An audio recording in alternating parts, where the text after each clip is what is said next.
3 summers, I was sitting under the large date palm with my cousins when my grandmother called from the river, "Come here, river baby." I knew she meant alone. She and my mother were standing in the small pool that had formed in the mud of the river bank. "Lie down," my grandmother said. Her name was Monkey Mother. Her voice seemed far away. I felt myself going away, somewhere with her. And then I felt my grandmother grabbing my wrist, and my mother grabbing my feet and lifting me off ground into the air. Then they stretched me out like a skin and turned me over. I could see myself in the dark pool. My eyes were shining like moon water. Then I had the strangest thought, that the eyes looking back at me didn't belong to me. A voice said, "Listen to me. The eyes in the dark pool don't belong to you. They belong to the long, red scar winding down the middle of your face and body." Then they turned me back over, so I was staring up at the sun. They held me there for a few moments, and then they flipped me over again. So I was once more looking at the river, scar running down my body. My grandmother spoke to me. She told me to remember what I had seen in the water, and then the 2 of them dropped me on the riverbank. They began sweeping the pool clean with stalks of grass. Then my grandmother sat me up, and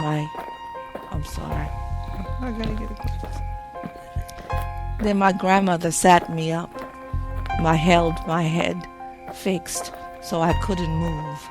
She looked at me like she was very far away and told me she had brought me to the pool because she wanted me to see what she had seen the day I was born.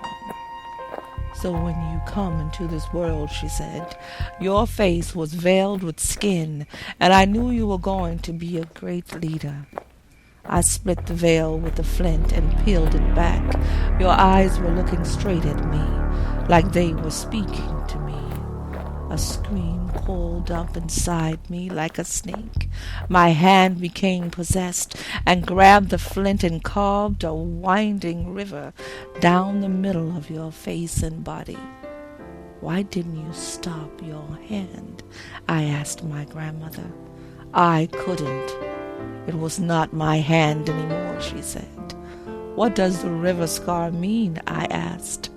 "It means you are going to be a great prophet." I looked at my mother. She had been silent, her head bowed. Without looking at me, she whispered, "Your name is no longer River Baby. That is the name he gave you until it was time to tell you your true name." "When is that going to happen?" "Now," she whispered. Her eyes were dark and shiny. "Why now?" "Because you are being reborn as I speak." "How do you know?" "I can feel it." So can your grandmother. When you feel it too. If you didn't ask so many questions." My grandmother nodded.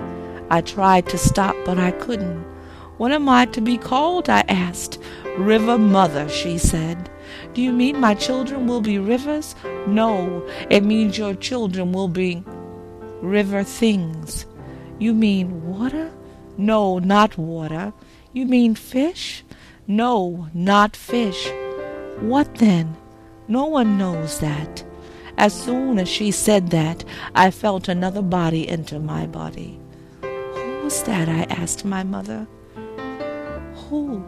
You really are," my mother said.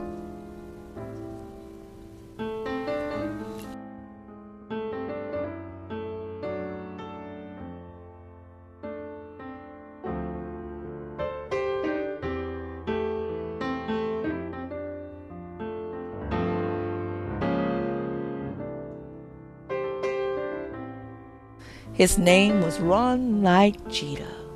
He was strong, but I was just as strong.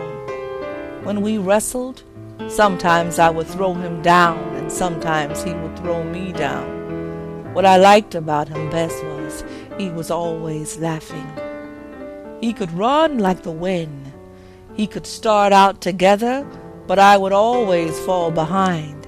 And then I would see the high grass dividing around him, and then I would see him on a faraway hill running and running. One day he said to me, "I like to run more than anything." "What about laughing?" I asked him. "Didn't you like laughing more?"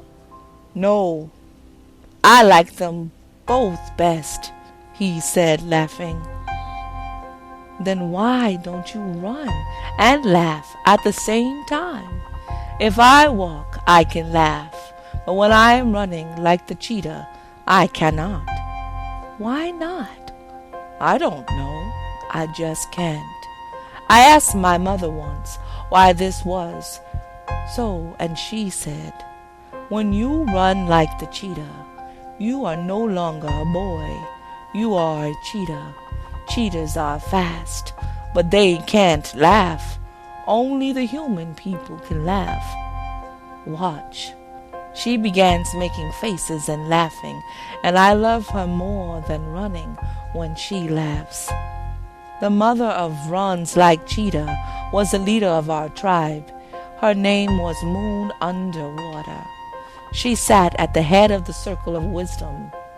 Moon Underwater was my mother's sister.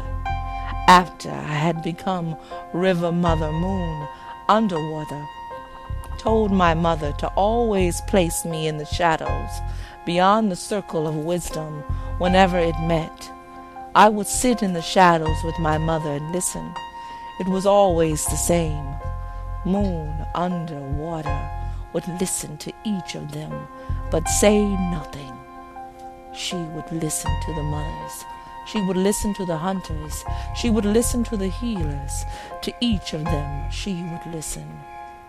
When they had all finished speaking, she would turn to each of them and speak to them, one after the other. And each of them would listen. She would tell them that she had heard the truth, that she had not heard the truth. No one argued with her. To those from whom she heard the truth, she would either say, "Your truth is good for all of us." We would take your truth and listen to it within ourselves. Or she would say, "Your truth is only for you.